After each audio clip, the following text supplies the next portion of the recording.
Hi, everyone. It is my pleasure and honor this morning to introduce to you Malik Yakini. He is the co-founder and executive director of the Detroit Black Community Food Security Network, DBCFSN. He operates this 7-acre Detroit farm and is currently spearheading the opening of the Detroit Food Commons in Detroit's North End that will house the Detroit People's Food Co-op. Yakini views the work of the DBCFSN as part of the larger movement for building power, self-determination, and justice. He is adamantly opposed to the systems of white supremacy, capitalism, and patriarchy. He has an intense interest in contributing to the development of an international food sovereignty movement that embraces Black communities in the Americas, the Caribbean, and Africa. He is a co-founder as well of the National Black Food and Justice Alliance. Again, it is my pleasure and honor to introduce our keynote address presented by Malik Yakini. Thank you so much, Kenya, and it's such a pleasure to be here. I'm actually, even though we're doing this virtually, I'm actually in Dayton, and it's always a pleasure to connect with folks who are attempting to raise the profile of Black farmers, who are attempting to increase the capacity of Black farmers, to increase the resources available to Black farmers. So I'm very grateful to have the opportunity to present to you today.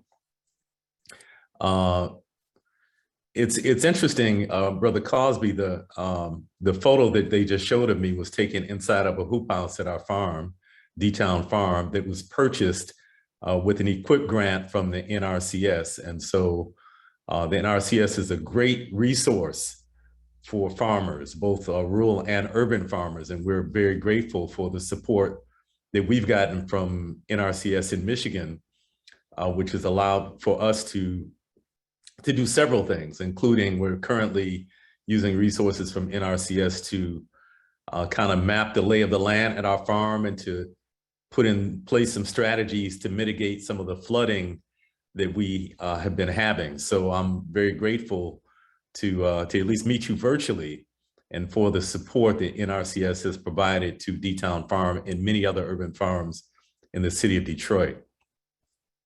So whenever I have the opportunity to speak publicly, I always begin by first giving praise to the Creator and by thanking my ancestors. And I want to be clear that this is not something I'm trying to impose on others. I'm not trying to impose my spiritual beliefs on others, but I also unapologetically always root myself within a spiritual understanding, and that is the basis for the work that I'm engaged in. I see the work of creating a just food system as being related to my spiritual understanding. And I also always want to affirm that agriculture began in Africa. It began with African people. And the fact that we have people of African descent in the Western Hemisphere, the so-called Western Hemisphere, and I say so-called because actually that term, as many of the terms that we use, is a Eurocentric term, a term that places Europe at the center of our consciousness. And part of the process of decolonizing ourselves is decentering Europe, both from our consciousness, from our maps, and from the way we move through the world. So the contributions that people of African descent have made to agriculture, both on a global level and inside of the United States, are tremendous. And so we always want to acknowledge those contributions made by the ancestors of African people. I want to particularly lift up the patron saint of organic agriculture, Dr. George Washington Carver. And within our organization, the Detroit Black Community Food Security Network, we hold him very high and look at him as one of the ones who created many of the techniques that we're using for what we now call sustainable and regenerative agriculture, as well as many other ancestors who I'm not going to go through the process of naming now, all of them. I will name a few that are close to me, but there are many, many ancestors of African Americans who have contributed tremendously, not only to agriculture, but tremendously to the foodways of American society. And maybe I'll start by just throwing out a couple of books, 3 books, in fact, that I would highly recommend that people read if they're interested in understanding more about the contributions of Africans to the American style of agriculture, as well as to American foodways. The first of those books is by Judith Carney, who actually, although she teaches at the University of California, is from the Detroit area. And that book is called Black Rice. And the book talks about how the commercial cultivation of rice in the United States was started with rice that came from West Africa on the ships that brought enslaved Africans, and that the know-how and the technology that was developed on plantations in the South Sea Islands off the coast of Georgia and South Carolina was brought in the heads of the Africans who were enslaved. In fact, many times we think of the enslavement of Africans as being kind of a willy-nilly venture where, you know, European slave catchers would see an African and would capture him or her and put them in chains and bring them to the so-called Western Hemisphere. But in many cases, it was much more targeted. And so in the case of rice cultivation, enslavers targeted villages in West Africa, particularly in Sierra Leone, that had the expertise in growing and cultivating rice. And so there is a huge relationship. In fact, this has been documented in a documentary movie that's available, between the Gullah Geechee people in South Carolina and the people of Sierra Leone who were traditional rice growers. So Black Rice is the first book I want to recommend by Judith Carney. Judith Carney's second book is also a must-read book if we're to understand the impact of Africa on the food system and foodways in the United States of America and the Western Hemisphere generally. And that book is called In the Shadow of Slavery, Africa's Legacy to the Botanical Legacy. Actually, I have the subtitle a little confused, but if you look up In the Shadow of Slavery, you'll be able to find it, again, by Judith Carney. The third book that I want to recommend is by Dr. Jessica B. Harris, which is called High on the Hog. And many people are familiar with that book because this past year, Netflix made a documentary based on the book. And it talks about many of the recipes and the styles of cooking that were developed by people of African descent in the United States. Some of those foodways actually made their way to the White House with some of the early US presidents. And so I always want to honor those ancestors who've contributed tremendously, but often go unspoken when we look at the American food system and American foodways. So I'm a member of the Detroit Black Community Food Security Network, a co-founder, and I currently have the sacred honor of serving as its executive director. And I always have to acknowledge publicly that although I am a spokesperson for the group, that we have some 80 or so members currently, 80 or so individual and family members of our organization. And we have about 10 staff members. And as I'm speaking to you now, from the comfort of this very, very nice chair and office that I'm sitting in, we have people who are working at our farm currently, who have their hands in the soil as I'm speaking to you, who are harvesting food right now, who are selling food at our farm stand. So although they don't get the opportunity currently to travel around the United States and to speak to people via webinars and conferences, I have to acknowledge that they are ones doing the work, and that the things I'm speaking about are embodied by a tremendous staff of people that I work with who are actually doing physical labor. I also want to acknowledge 4 specific ancestors and say ashe to all of them who are part of our team at D-Town Farm And although they are in the spiritual realm, we still consider them to be part of our team. And I want to name them specifically, the first being Sister Charity Hicks, who for many years coordinated our Harvest Festival at D-Town Farm. The second is Kadiri Senefara, who, and Charity Hicks, by the way, passed in 2014. Kadiri Senefara was our farm manager and made his transition in 2018.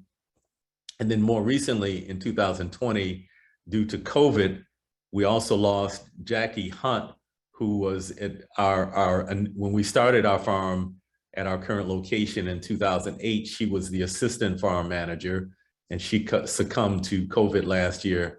And also my good brother, Kalindi E, who contributed many things to D-Town Farm, including initially running our mushroom production operation and also building the cob oven that we bake pizzas in at D-Town Farm. He also succumbed to the COVID virus last year. So I want to say to all of them collectively, Ashe, we continue to lift up your names and we continue to stand on your shoulders. I want to tell you just a bit about myself and about the Detroit Black Community Food Security Network before I get into the crux of my presentation. So I feel very honored to be from the city of Detroit. And Detroit has played a tremendous role in the development of Black people, both in this country and throughout the world. Detroit has for many years been a hotbed of activism, and almost all of the significant organizations that have played a role in the struggle for Black liberation have either started in the city of Detroit or had a significant presence in the city of Detroit. For example, many people are familiar with the Nation of Islam, which was way out in front of most of us in terms of understanding the importance of Black farming and the importance of putting in place the mechanisms that develop self-reliance and self-sufficiency in Black communities. And at one time had over 13,000 acres of farmland in Georgia, Alabama, and Michigan. And the Nation of Islam, of course, started right in the city of Detroit. The Shrine of the Black Madonna, or more formally called the Pan-African Orthodox Christian Church, which currently runs in South Carolina, the Beulah Land Farm, started right in the city of Detroit, although it currently has churches in Houston, Atlanta, and Liberia. And again, has made a tremendous contribution to us understanding the importance of using farming as a tool for building self-reliance. Also, the Republic of New Africa started right in the city of Detroit. And some of the offshoots of the Republic of New Africa include the New African People's Organization and the Malcolm X grassroots movement. And so the Republic of New Africa has really advanced the idea of the importance of land for people who are striving to be self-reliant, self-sufficient, and sovereign. And so all of those organizations started in the city of Detroit, and I'm very proud to, in many ways, continue the legacy of activists who were from the city of Detroit and who made tremendous contributions to our thought and our practice, both in Detroit, throughout the United States, and globally. I'm very much a child of the late 1960s and the 1970s. And so my consciousness was kind of forged in the furnace of Black rebellion that developed following the 1967 rebellion in the city of Detroit. As a 11-year-old in 1967, of course, that rebellion had a tremendous impact on me. And then as a 13-year-old, a couple of years later, when I was exposed to the teachings of Malcolm X, that had a tremendous impact on me. And while I'm not stuck in 1969 or in the 1970s, those lessons I learned as a young person continue to inform my the work that I'm doing currently. And no, I'm not trying to share my screen yet. There's a question in the chat. I will be sharing a PowerPoint in just a few minutes.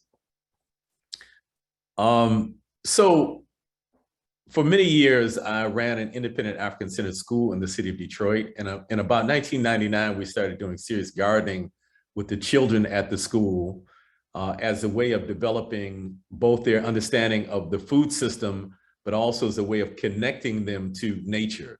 One of the things that happens with agriculture is we become more aware of the relationship between human beings, the earth, the insects, the weather patterns, and all of the things that form this matrix of life that allow food to be produced.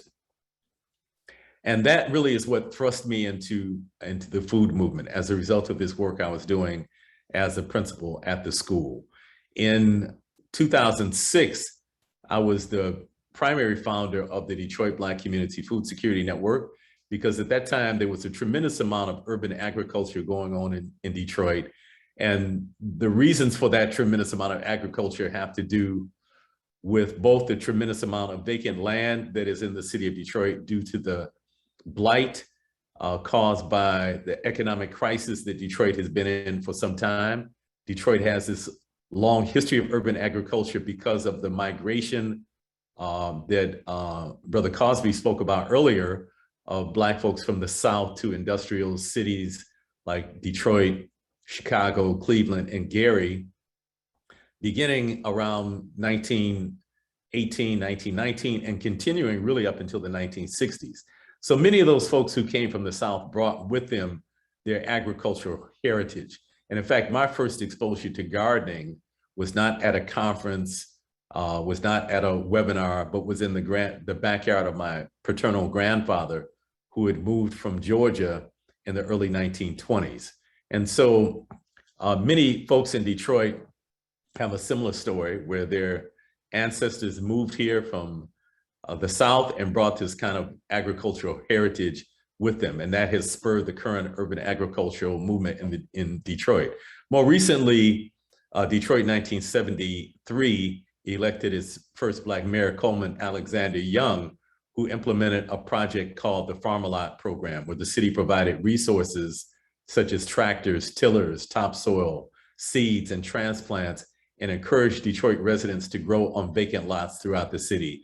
That also helped to spur the current urban agricultural movement. So back to the founding of the Detroit Black Community Food Security Network. In 2006, when we were founded, most of the organizations who were leading the work of urban agriculture in the city of Detroit were well-meaning white-led organizations. And while they were well-meaning, many of them, in my opinion, came into our community almost like missionaries, supposing that they had the solutions for the problems in a majority Black community. And while we appreciate and accept the help of white allies, we firmly stand on the principle of self-determination, that the solutions for community should come out of those communities, and the leadership that implements the solutions for those communities should come out of those communities. And that other ethnic groups, other groups who are interested in supporting that, should support the leadership of those communities and not supplant that leadership. And so we started the Detroit Black Community Food Security Network in 2006 as a way of asserting this Black leadership within the food movement in the majority Black city of Detroit. And so since that time, we have played a significant role in changing kind of the complexion of leadership in Detroit, changing the dialogue about urban agriculture, so that now it's almost impossible in Detroit to have a discussion about urban agriculture without having a vigorous discussion, a robust discussion about racial justice. If we want to have a fair and just food system, we have to unflinchingly address the question of racial justice and the causes for injustice within the US food system. We currently live in unprecedented times, and the pandemic that we're currently still in has brought out many of the things, many of the ways in which the food system is unjust. And then also last year, the police murder of George Floyd and the protests that followed focused much of the country and much of the world on racial injustice, not only in the criminal justice system, but in all American systems. One of the things that we saw is that during times of crisis, that racial inequity is magnified.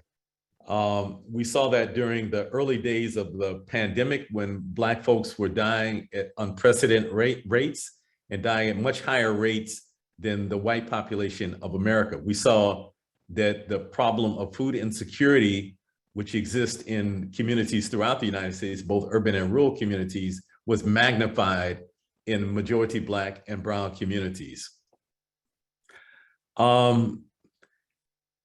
So while this is a time of crisis, it's also a time of great opportunity. And I think the kind of slowing down that many of us were forced to do because of the pandemic allowed us the opportunity to look at how we're moving through the world. We were moving in a less contrived rhythm. Many people started working from home. Of course, farmers still have to work in the field. They can't work from home. But it created space for us to reflect on our own health, our own mortality, and how to move more wisely in a time of crisis. It also, I think, brought forward the undeniable connections of communities, nations, and humanity. We see without a doubt, the things that happen in, for example, Wuhan, China, can affect what happens in Dayton, Ohio, or that what happens in Brazil can affect what happens in Detroit. And so we have to move with this consciousness that humanity is one and is interconnected, no matter how much we want to deny that.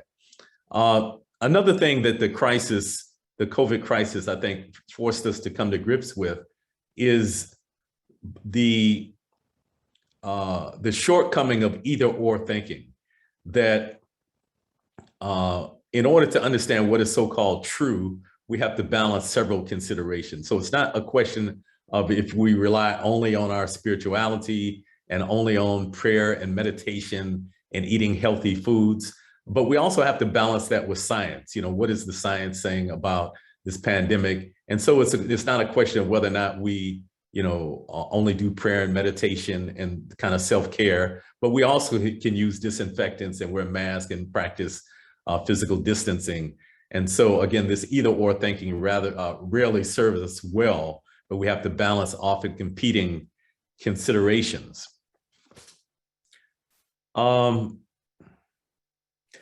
So in this unprecedented time, we have an opportunity to focus on what it might look like to create a fair and just food system. You know, we saw also early in the pandemic, many grocery store shelves. And so many people, I think for the first time, really saw the fragility of the American food system and are much more interested now in how we create a food system that serves all people and serves people with fairness and justice. And so part of that, creating a food system that is fair and just, is Black folks being organized and building the power that we need in our communities to shape the food system that provides most of our food. And so the majority of my presentation is going to focus on that and what it might look like to build a strong Black food movement. But also we need white allies and other allies to be committed to deconstructing the system of white supremacy that helps to create these inequities, not only within the food system, but within American society in general. So I'd like to share my screen and share a PowerPoint presentation, and then I'll wrap up with a few words that I think you'll find to be useful.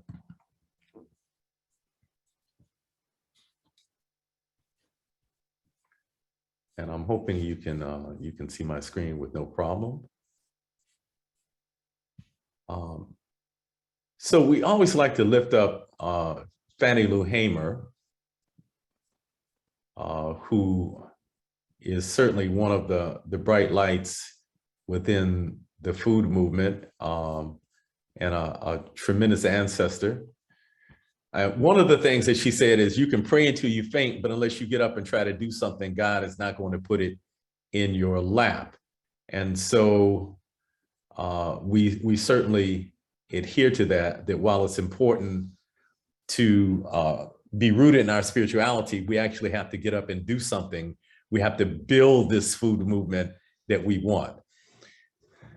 This is a picture of a Starbucks in Philadelphia. You may remember a couple of years ago that two Black men had gone into the Starbucks and were waiting for some folks they were meeting on, and they were accosted and ultimately arrested because they hadn't purchased a cup of coffee.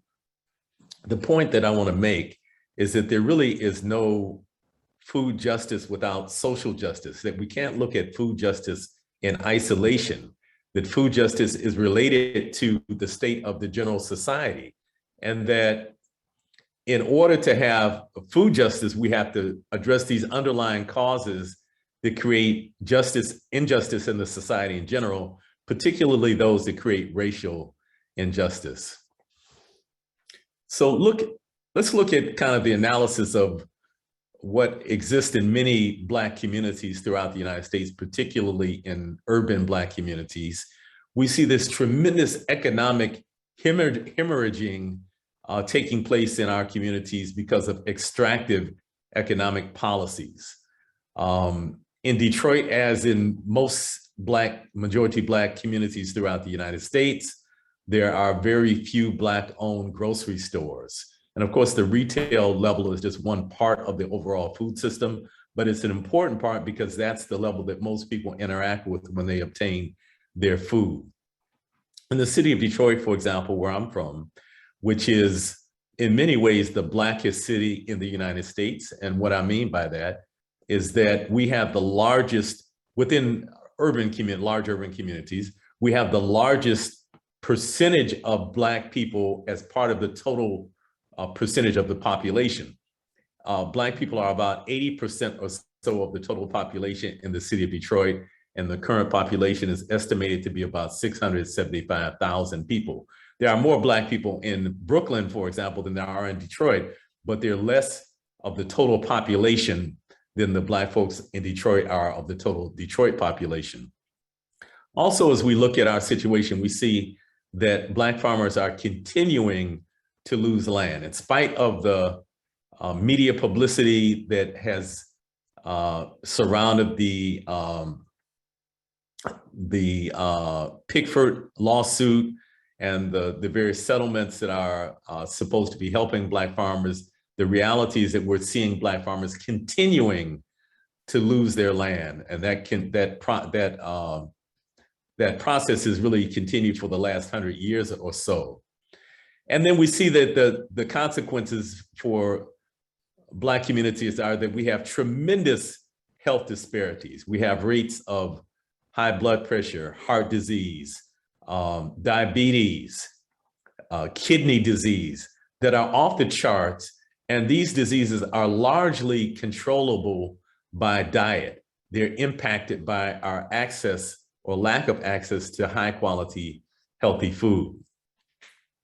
So it's our analysis in the Detroit Black Community Food Security Network and also the National Black Food and Justice Alliance that the reason we suffer these exploitative conditions is because we lack the power to shape our own reality. Some people define power in various ways. I like the definition that power is the ability to shape our own reality, the ability to shape our own destiny. And so we can't really talk about creating a fair and just food system without talking about creating power for Black people. Our organization, although it's called the Detroit Black Community Food Security Network, because when we started in 2006, we were more familiar with this term Black food security or community food security, and the term food sovereignty really hadn't come into widespread usage like it has now. But we really, as time went on, came to realize that our work is not really primarily the work of building food security, but it's the work of building food sovereignty. And I like to just distinguish between those two terms. Community food security is commonly defined as a condition that exists when all the members of a community have access to high quality, nutrient dense, culturally appropriate food. And while that's extremely important, it's important that people are not going hungry. My friend Raj Patel says that it's possible to have food security in prison. You can have enough food to eat and be in prison. So clearly what we're striving for is something beyond just people's bellies being full. And so as our consciousness developed and we began to look at the work of groups like La Via Campesina, we began to grow into an awareness, again, that our work is more rooted in this concept called food sovereignty. So food sovereignty is a more encompassing term, and it's the condition that exists when a community defines and controls its own food system, including its relationship with the land, waterways, agriculture, fishing, and other methods of producing and obtaining food. So in other words, we're not just concerned about having enough food in Black communities, we're concerned about Black people having control of the mechanisms that bring that food to our communities, the mechanisms that produce that food. We're concerned about the workers who produce the food and making sure that all of the people who are in that food system, the producers, the distributors, the consumers, have a role in defining that food system, and that we're not just subjected to the whims of more powerful corporate forces. So many times people see it as a victory, for example, if a Walmart moves into a community, because now they say, well, people have greater access to food. We don't necessarily see that as a victory, because although people may have greater access to food, we're still subjected to these external forces, these corporate forces, which are driven by profit, rather than people in community defining what it is that they want and need in terms of their food system. One of the things that we have to do if we're going to build a strong movement is that we have to use our common interests to build across our differences. One of the problems I've seen with organizing in the Black community is that we have many, many differences in terms of ideology and philosophy. We have people in the Black community who are Christian, people who are Muslim. We have people that are part of the 5% nation. We have people that are part of the Nation of Islam. We have people who are Rastafari. We have people who are Moorish Americans. And many times we're not able to put in place a common platform for our collective advancement because of these differences that we have. But one of the things that we have in common is that we all eat. And so this becomes a tremendously powerful platform for uniting Black people across religion, across ideology, across class, across gender, across sexual preference, across age, and across the other barriers that often cause us not to be able to work together. The reality is that if we're able to capture even a small percentage of the money spent by Black people on food, it can be the basis of developing the vibrant economies within and between Black communities that we need in order to see healthy, self-determined communities. Dr. Claude Anderson has advanced this term he calls group economics. And the reality is that we can't build the kind of vibrant, prosperous, self-determined communities we want without a coordinated effort to practice group economics.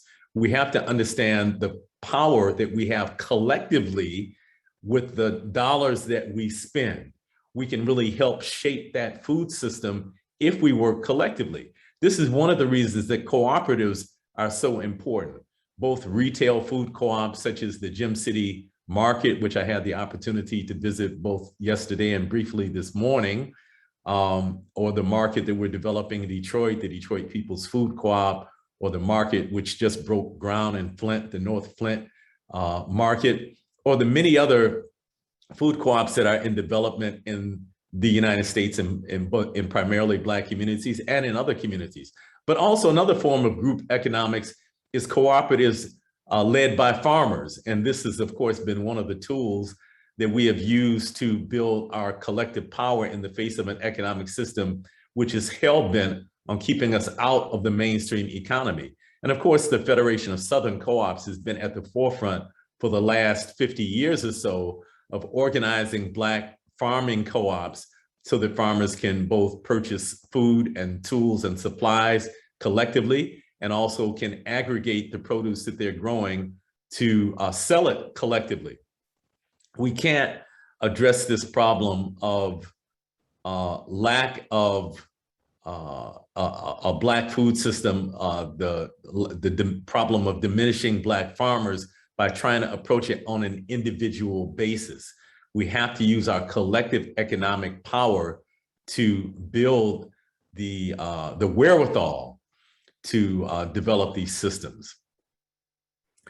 In order to build group economics, though, we have to develop a consciousness that helps us to understand that our destinies are tied together, that Black folks, regardless of their economic standing, regardless of their ideology, regardless of their religion, have common interests. And that's not to say that those common interests of Black people are operate in a bubble, because we understand that the food system impacts Black and brown and poor people and all people in the United States, frankly.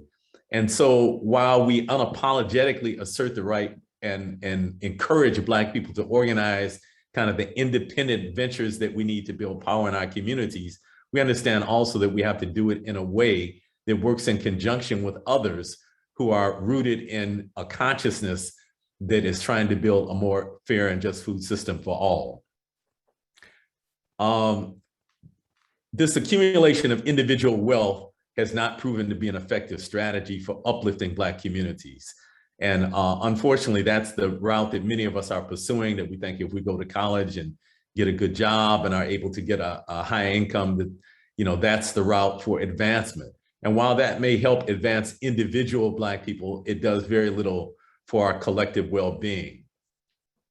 So collectively owned wealth is really the route to collective Black advancement, and co-ops are the most important vehicle for developing that collectively owned wealth. We also have to work within alliances and coalitions, again, because this is not the work of any one individual organization, and certainly individual Black farmers working in isolation can't affect the kind of systemic disparities that we see. And so one of the groups that we always want to lift up, that I have the sacred trust of serving as a co-founder of, is the National Black Food and Justice Alliance. Our executive director is Dara Cooper, who is an incredible organizer, an incredible visionary, and an incredible fundraiser. But we have more than 30 organizations throughout the United States that are members of the National Black Food and Justice Alliance who are working collectively to build the kind of power that we need in order to build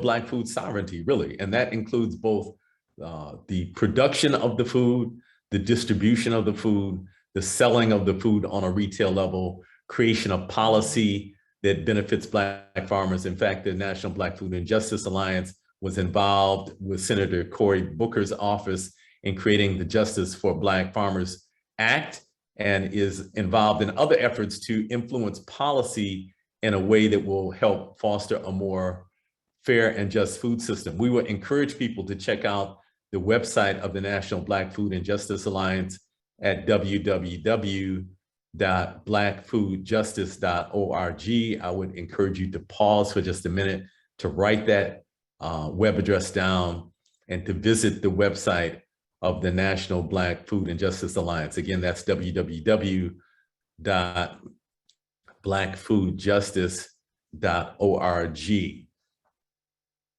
These are some of the critical areas that I think need action and development if we're going to develop a strong Black food sovereignty movement.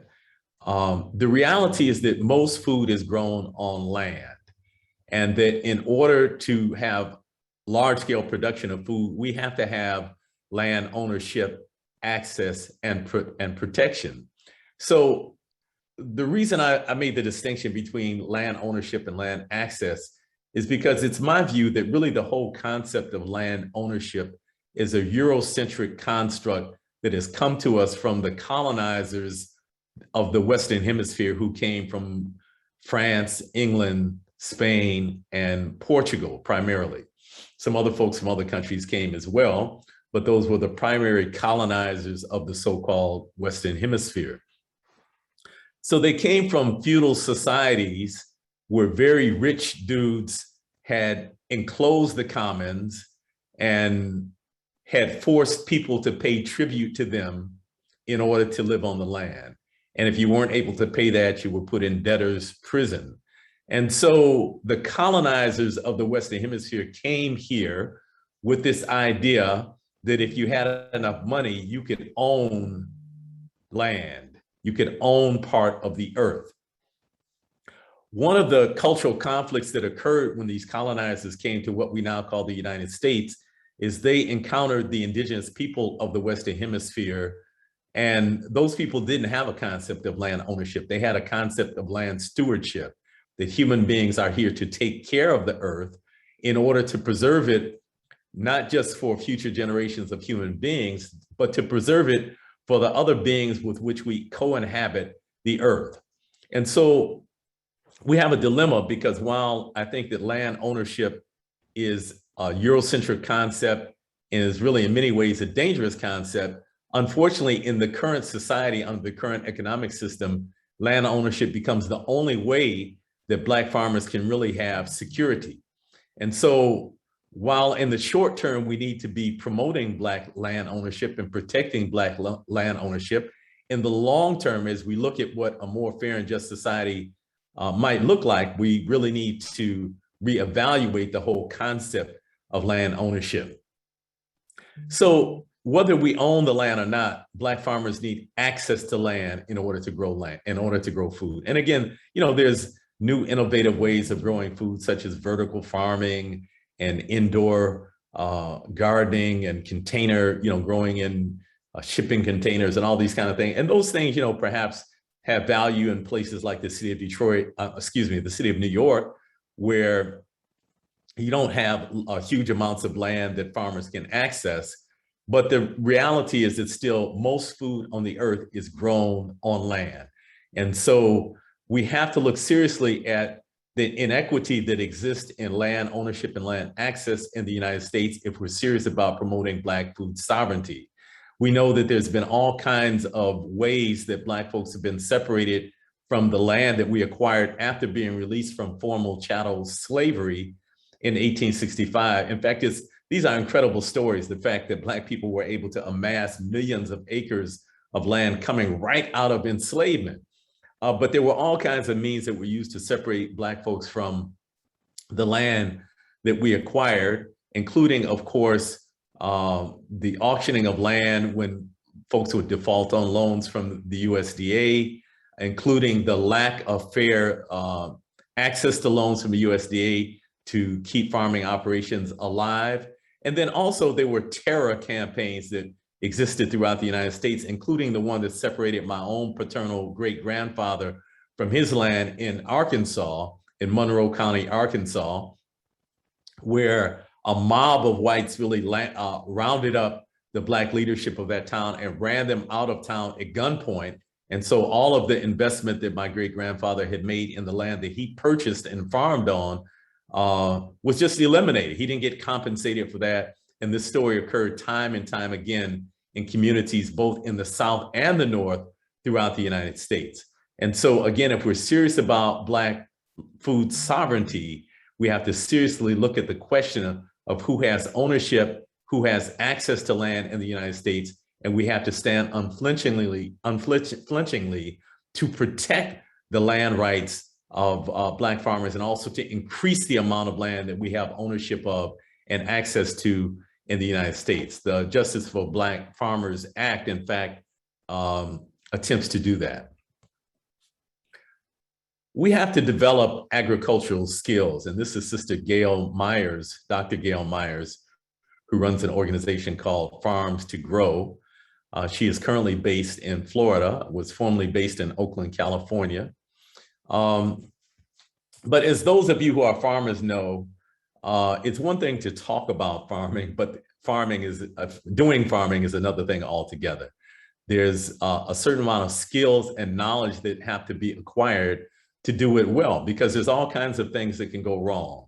There's problems with pests that can destroy crops. There's problems with the weather. There's problems with soil health. And so this requires actually intense study, intense accumulation of knowledge, but it also requires that people develop an understanding of the particular piece of land that they're growing on, because each piece of land has climates and soil conditions. Even on the same farm, soil conditions can exist in pieces of land, 500 feet from each other. One piece can be much more sandy or have much more clay than another piece. And so you only develop that kind of really sophisticated, refined knowledge of the land that you're growing on after you've grown on it for many years and you develop a relationship with the land.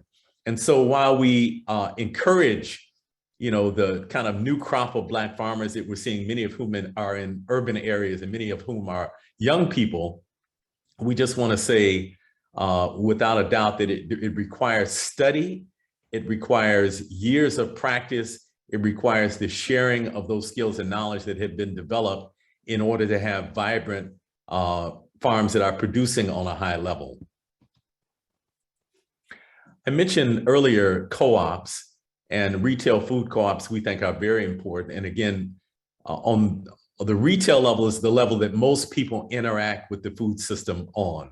The average person in American society is not relating directly to farmers. There are small segments of our community that are buying food from farmers markets, but for the most part, most people in our communities are getting their food from corporate retail grocery stores. And so this is the level, again, that most folks are interacting with the food system on most directly. And it's also one of the levels that shapes the entire food system. So many farmers in the United States are subject to the growing requirements of the corporate food aggregators and the corporate grocery stores that are buying the food that they grow. And so although they might want to grow organically, many are not able to because they have to, again, follow the requirements of the corporate sector. And that's true whether you are growing plant-based foods or whether you're raising animals. So changing the retail level is an important part of changing the entire food system. And so we think that cooperatives are the most important thing that we can do on the retail level to help build Black food sovereignty. The photo that you see there is the architect's rendering of the Detroit Food Commons, a building that the Detroit Black Community Food Security Network is building on the main street of Detroit. And we are very hopeful that we'll begin construction on that in late October or early November of this year. We've been working on this project for 11 years now, actually, and it is almost coming to fruition. We're very close to beginning construction on this project. But the main feature of this building will be the Detroit People's Food Co-op, which occupies the entire first floor of the building. The National Black Food and Justice Alliance has convened a cohort of about 20 or so Black food co-op developers in cities throughout the United States. This is a very important step towards building Black food sovereignty and towards shifting the consciousness of Black consumers about where they buy their food on a retail level, but also how buying food on a retail level impacts the entire food system, including how food is produced. Policy is also very important if we want to develop Black food sovereignty. And this is my sister, Dr. Monica White, who is the former board president of the Detroit Black Community Food Security Network. This is her speaking in Detroit in 2018 at an annual conference sponsored by the Detroit Food Policy Council called Detroit Food. And so our organization was the main organization, the lead organization creating the Detroit Food Policy, because Detroit Food Policy Council, because although we uphold that what is of primary importance is communities exhibiting self-determination and doing for themselves, we also affirm that it's important that we have policy that creates the environment where communities can act on their own accord. If we have policies that block people from doing farming or policies that block people from opening farmers markets, it inhibits our ability to practice Black food sovereignty. So policy is tremendously important. And I mentioned earlier the Justice for Black Farmers Act that came out of Senator Cory Booker's office, and the role that the National Black Food and Justice Alliance played. But there are many other policies that need to be changed, both on a local level, on a state level, and on a national level. And so we need to be active in changing those policies so that we have policies that help to foster a more fair and just food system. I'm going to move a little quicker because I only have a few minutes left. But one of the things that we need in order to build a strong Black food sovereignty movement is principled unity. We have to stand on values and principles, because the only way we develop trust with each other is if we have principled relationships.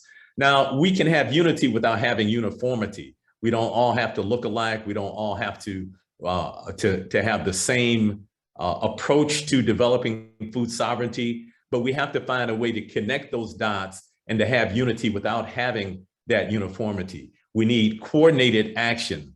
We can't operate as scattered individuals, and we need to build the institutions to give our communities the capacity that we need to build food sovereignty. But we also are not in a bubble. And I mentioned this earlier, that we should prioritize making linkages with other Black folks throughout the world who are doing similar work in Africa, the Caribbean, and other parts of the diaspora. We should develop mutual supportive relationships and solidarity with other indigenous peoples globally who are fighting for food sovereignty, including the indigenous populations here inside of what we call the United States of America. We should interact with the larger food justice movement in the United States on issues that advance our mutual goals and objectives. Now, let me be clear and say that because white people embrace the food sovereignty movement does not mean that they have automatically ridded themselves of the vestiges of white supremacy. And so in some cases, we may decide to unite with white folks involved in the food sovereignty movement. And in some cases, we may not, and that's our right to do that. But on those issues where we have mutual interest, and particularly with white people who have interrogated their own participation in the system of white supremacy and interrogated how that system of white supremacy impacts their own consciousness, particularly in those cases, I think we have the responsibility of working together to create a more fair and just food system. We also have the responsibility of shifting the narrative. And I'll end my presentation by talking about something in the city of Detroit. So the area where we're building the Detroit People's Food Co-op is called the North End of Detroit. And there are two kind of major farms in the North End of Detroit. One is headed by Jerry Ann Hebron, which is called Oakland Avenue Farm. And the other is headed by Tyson Gersh, which is called the Michigan Urban Farming Initiative. The Oakland Avenue Farm is much older than the Michigan Urban Farming Initiative. And the Oakland Avenue Farm is trying to use agriculture as a way of building the economy in the North End of Detroit. And so they employ people from the neighborhood, they sell the produce that they produce, while right down the street, the Michigan Urban Farming Institute is giving away produce on the same day that the Oakland Avenue Farm is selling produce at their farmers market. And so while they may be well-meaning, they're in some ways undermining the work of this important Black farm in the city of Detroit. Now, if you were to Google urban agriculture in Detroit, the first thing that's going to come up is the Michigan Urban Farming Initiative. And so many people, in fact, I've gotten many posts on social media about what's being called the first urban agri-hood being initiated by the Michigan Urban Farming Initiative. So that's the first thing that's going to pop up if you Google urban agriculture in Detroit, although the Oakland Avenue Farm, Detroit Black Community Food Security Network, Feed 'em Freedom Growers, and many other initiatives exist led by Black folks in the city of Detroit. And so we have to shift this narrative so that white people, again, are not centered and at the forefront of the movement for urban agriculture or any other part of the food system. This is one of the kind of vestiges of of colonialism, of the system of white supremacy. It tends to center white people, to put white people at the forefront of everything, whether they're actually at the forefront or not. They become in the forefront of our minds. And so part of shifting the power in this country includes shifting the narrative, the stories that are being told, and uplifting Black farmers, especially Black women farmers, and the tremendous work that they're doing in Detroit and throughout this country. If you like more information on anything I've talked about today, you can reach out to me at my email address, myakini@dbcfsn.org, or you can check our website out, the Detroit Black Community Food Security Network, at www. In fact, actually, I'm sorry, this is the wrong the wrong website address. It's actually now shortened to www.dbcfsn.org. But even if you go to the one that's shown here on the screen, it's still going to take you to our website. So I thank you for your time and your attention, and I hope perhaps we still have a few minutes for just a few questions.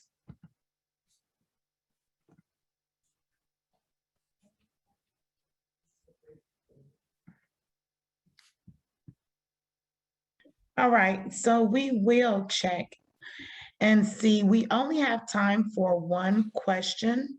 So Baba Malik, there's a question here about your trenchant analysis of the causes of injustice and how you define food sovereignty. Could you comment on whether you think there would be value for Black farmers if the US replaced the basic policy of cheap food with a system of parity pricing with supply management? And can you imagine how parity could be anti-racist? I'm not sure I entirely understand the question, but I'm going to try to address it the best I can. And I'll start by saying that I think the most critical dilemma facing the food movement in the United States is the question of how we provide high quality food to all, regardless of their income level, while at the same time that making sure that the workers within the food system are paid a fair wage. And when I say the workers within the food system, I'm talking about both farm workers, farmers, people who are working in meat packing plants, people who are working in restaurants, people who are working in grocery stores. All of those human beings who cause the food system to move forward need to be paid fairly. But cheap food is not the way to create a system where people are paid fairly. And so we have to pay a fair price for food. The problem is that it's kind of counterintuitive, because most of us think we're already paying too much for food. The reality is that we're paying too little for food. So the problem, I think, can only be addressed by marrying the movement for food justice with the movement to eliminate poverty. The answer is not in cheaper food and causing farmers and people within the food system, workers within the food system, to take more and more hits. The answer lies in everyone having a fair, livable income so that they're able to pay the fair price, a fair and just price for food, so that people within the food system can earn a fair living. And so I'm not sure if that addresses the question exactly, but I would say, again, that's the central dilemma facing the food movement. And frankly, I'm not sure that we can completely address that dilemma within the context of the current capitalist system, but we certainly need to be wrapping our heads around it and trying to figure out what the answer to that question is, or the answers, because there's probably not a singular answer to that. And I think we have hints of that we're seeing in communities throughout the United States that have sliding scale pricing and various other mechanisms to try to create greater equity within the food system. Thank you, Baba. Thank you very much. And we appreciate you. You have done an excellent job as our keynote speaker. Thank you. And I'm going to turn it back over to Ariella. Thank you, Kenya. And thank you, Mr. Yakini, for those incredible remarks. Thank you very much, Sister Ariel.